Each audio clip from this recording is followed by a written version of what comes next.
East London Muslims gather to celebrate the holy festival of Eid. Muslim holidays, places of worship and even specialist butcher shops are an established and growing part of Britain's calendar and landscape.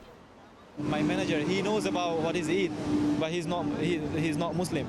So he gave all of Muslim guy as a day off to enjoy our day. So that's the big change.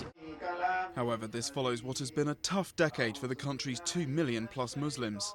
Many have felt victimised and that their religion's image was tarnished following the 9/11 attacks and suicide bombings carried out by British Muslims on London's transport system in 2005, not to mention several other foiled plots.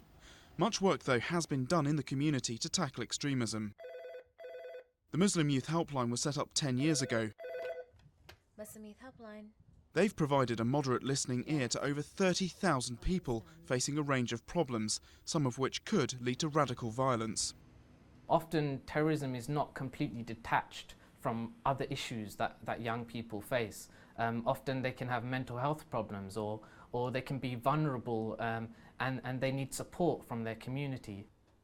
As well as referring troubled young Muslims to health, counselling and social services, the helpline can connect callers with moderate religious scholars who can correct extremist interpretations of Islam.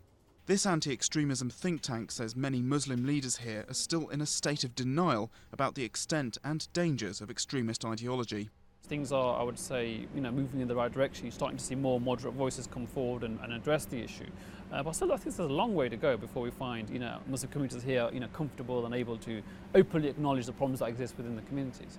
And there is a new threat on the horizon. Charities like the Muslim Youth Helpline have seen their grants cut as part of the government's austerity drive. When we're just sort of feeling the pinch of the cuts, we don't know what is going to happen down the line and how many terrorists are going to be created through not getting the right support. That is hugely scary.